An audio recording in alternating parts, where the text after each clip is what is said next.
What's up, YouTube? It's Cards with Michael, and we're back with another double box opening. This is the rest of the case for Donnie. Let's get straight to it. So last two boxes were pretty spicy.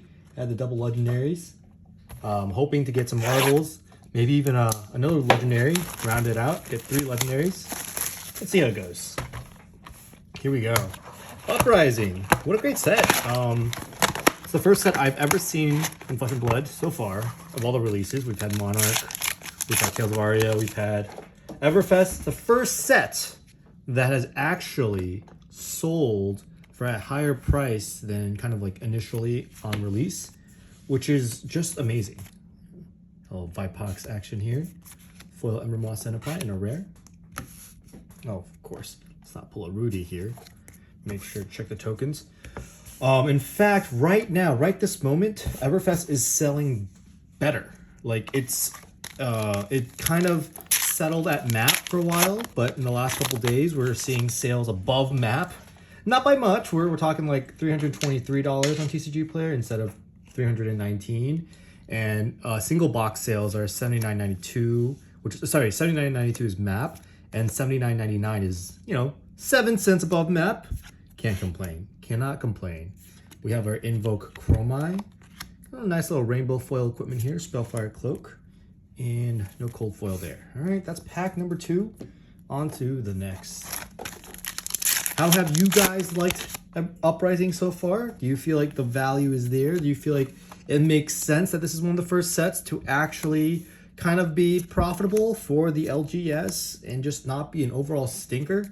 It's kind of interesting because it's not even a first edition set, so there's going to be more waves of this product. In fact, one could reasonably expect stores will be supplied more and more product over the next 6 months, more than 6 months actually, because literally this is the only draft set until next spring, which could mean March, which could mean April, maybe I'm assuming it means February, but even that's what? From now until end of the year, that's like 5 months. So like 7 months maybe on average. This set's still gonna be in production. Like it's not a one and done like a lot of the first ed sets. But it seems like either they've done a good job kind of distributing the product. It just feels like, in terms of finances, this has been a good set. Like I feel like if you're a player, you want to get your hands on some product. It's not expensive. Drafts are firing, so stores do have some product left. It's not like they're all, well, I'm not sure. At least here in the New Jersey area, and from what most of the people in the U.S. tell me, like it's not like any store is just completely out of the product at this point. So let me know if that experience differs for you. Let me know where your LGS or where you reside if you do have like supply issues. But overall, I think they've done a good job, and I think that the next kind of shipment wave, whatever you want to call it, of Uprising will be hitting stores either this week or the next. Definitely by the end of the month. There is more coming. So if you have supply issues, just be aware. If you are kind of banking on Uprising appreciating, you're not going to be happy because there's going to be more product out there. So that cannot be your play right now. A little Necria. And also, if you're kind of undecided on singles, I would actually recommend just kind of waiting. I do think that the random Majestics are like $1 or $2. You might as well just buy them because your downside risk is so low. Like if you buy a Majestic for $1 or $2 and it goes to 50 cents, you really didn't lose out on much. But if you buy a Majestic for $1 or $2 and then it goes to like $9 or $10 because I don't know, the calling winner or whoever uses like 3 copies or the top 8 has 24 copies, like, you know what I mean? Like I feel like those are just kind of like little check boxes that you just get them out of the way. If you're gonna play that deck, if you even have an inkling of a feeling and you're not really buying any boxes, just get those $1 or $2 Majestics out of the way. Buy them on TCG Player, buy them from someone local, whatever you got to do, just do it because those are like low risk plays, right? It's the legendaries and up that kind of are higher potential of quote unquote losing value. I do think that those are actually relatively underpriced right now. So like for example, Ghostly Touch is just like it's like $50. Like the cold foil is like $60. Like that is so cheap. There's only I'm not gonna say there's only upside, but I just feel like there's not much downside risk, right? Like I don't see these legendaries hitting. Ooh, foil majestic channel the bleak expanse. I don't see them hitting like, you know, $50 or sorry, $30 or $20. Like I think they're just gonna kind of stay at that range, the $50 range, and every time they get lower than that, someone's just gonna speculatively buy them. Because even though Uprising may have a more larger print run or there's more product out there, like legendaries that end up seeing play just end up being, you know, a little bit more valuable. Like Stormstriders, like this time last year, I remember we were picking up Stormstriders. Sorry, not this time last year. Around September of last year, we were picking up Stormstriders kind of at a buy list at like 25 bucks a piece. Like I'm not even joking. Like I recall this so vividly. Just like no one wanted Stormstriders. It was just like the worst. It was worse at that time. It was just like right before Tales of Aria. Okay, so that's the Tales of Aria had not been fully spoiled yet. Right before that time, Skullbone Crosswrap, that was an $80 legendary, and Striders were just like $30 or $40. Like I'm not even. It's just crazy that, you know, obviously both those cards have changed in value since, but you know, it's just something to keep in mind. Legendaries have the highest upside in terms of speculative purchases, especially the Rainbow Foil edition.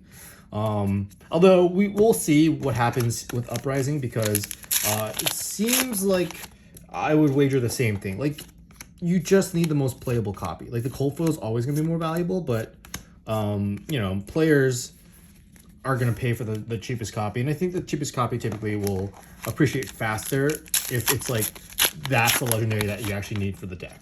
I don't know if that makes sense. All right, we're burning through this first box and we still haven't gotten a cold foil yet. That's a little worrisome. Here we go. Still no cold foil.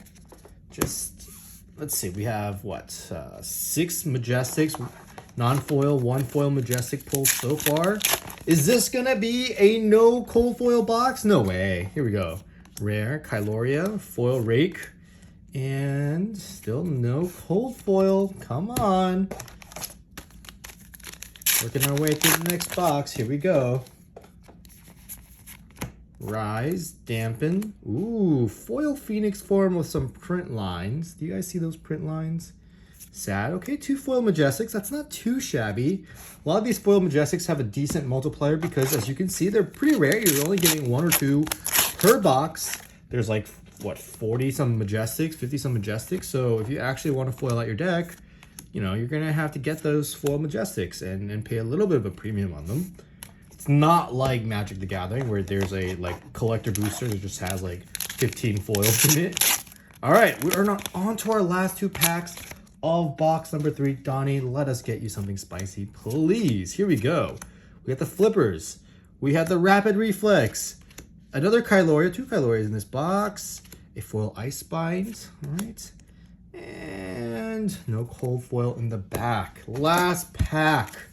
Come on now, please. Please, here we go. We got the Transmogrify. We got Take a Tempo, another Majestic. Foil Transmogrify, come on. Cold foil, no cold foil. A 0 cold foil box. Can that be? Oh man, okay, let's just go through the commons one more time. Make sure I didn't miss anything. But that's discouraging. I you know, it's definitely possible. This wouldn't be the first box ever that doesn't have a cold foil, but it is very discouraging. We couldn't even get like a cold foil Quelling Slippers or something like that. All right. Here we go.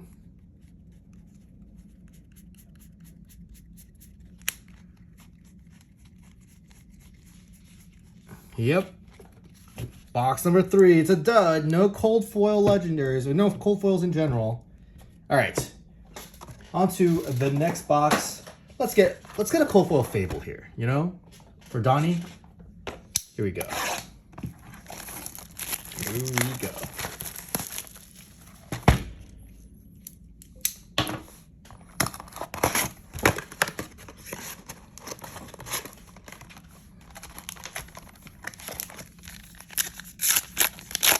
All right. Pack number 1 of the second or the last box of the case. Ooh, most valuable majestic in the set, Erase Face. I believe it's at $28 on TCG Player.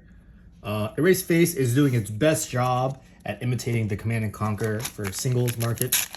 28 is just really high for a non-foil majestic in a modern non-foil majestic. And I say modern in the sense that, you know, back in the day, boxes used to only have 2 majestics. Now they have 6, 7, 8. This last box had like 9, I want to say, because it was 7. Yeah, this last box had 9. It was 7 non-foil and 2 foil. So like, you know, they're not the same anymore. They can't be like the back in the day when we had Command and Conquer sitting at over $100. Now, of course, it's less than that. It's I think it's like 70-ish, I want to say. Might be creeping up because I think Command and Conquer is back. Like, I think it's a card that's lost a lot of popularity when the best deck was playing Crown of Seeds. But now, not only are decks not playing Crown of Seeds, so there's Ninja decks, there's Viserai decks, but there are ways to get rid of Crown of Seeds with like Tumultai. So I think Command and Conquer is kind of an interesting spot because people also thought that it wasn't going to be as good because of Crown of Providence. But, you know, ooh, finally a cool foil. Crown of Providence, of course, only happens once, so you can protect from the first CNC. In fact, some people don't even pop it when there is a CNC. So after it's gone, CNC is live again. So I think it's an interesting dynamic. I like the fact that Crown of Providence exists, but you know, it's not like it makes Command and Conquer completely bad. All right, here we go. Findel's Fighting Spirit, Yellow Aether Hail.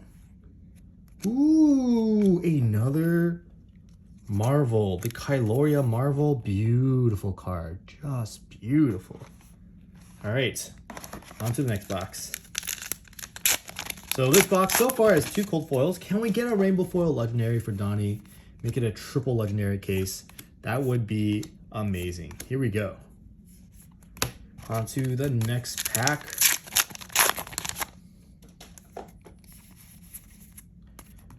Got a rare, got Chromai, another foil Blaze Headlong. That's 2 foil Blaze Headlongs, 1 per box. Here we go, next pack. Rare, Kyloria, Flameborn Retribution. All right.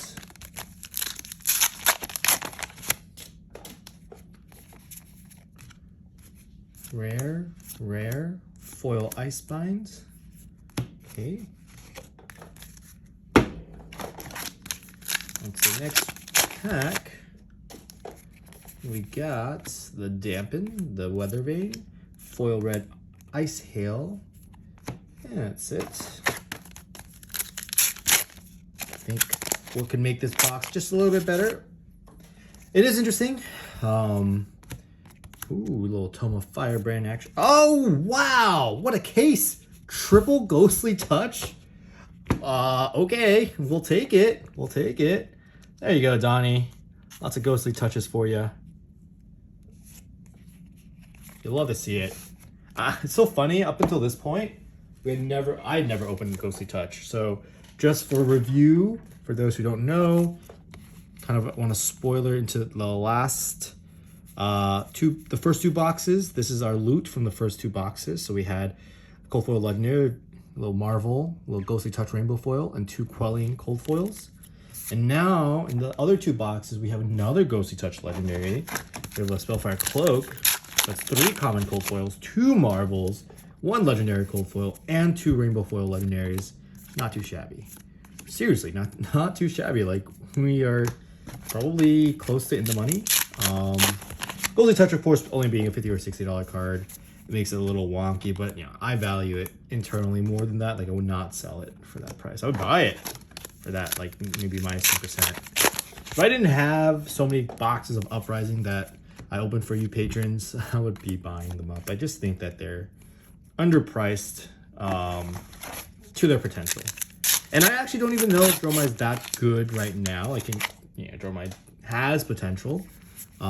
But, you know, who knows what will happen in the future, right? Like, I truly think the next set will have talent support. I think it just makes sense. Everfest not having talent support is one of the craziest things to me. And I think that it was deliberate, and that this upcoming set, Dynasty, I believe it's called, will just have to have talent support. Like, the heroes that have talents just haven't really had that much love ever since their first set, so I think it's a good time for it. All right, burning through this box, I think I've said all the things I need to say about the market. I'm very happy with how Uprising has appreciated.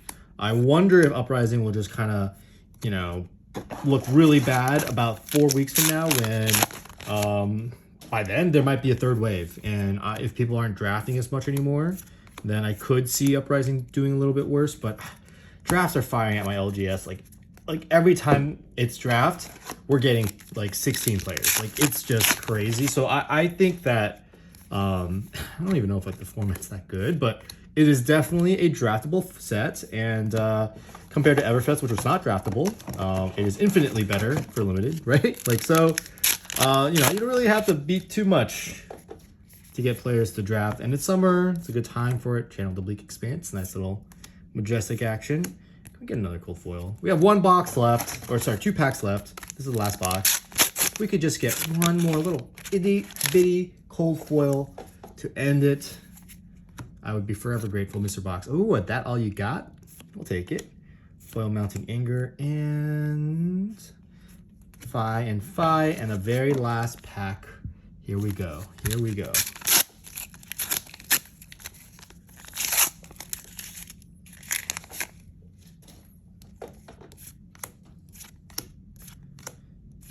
Rapid Reflex, Rise from the Ashes, Billowing Mirage, and in the end, no other cold foil. Very solid case for Donnie, the triple legendary case. Thank you guys for watching, and I'll see you on the next one.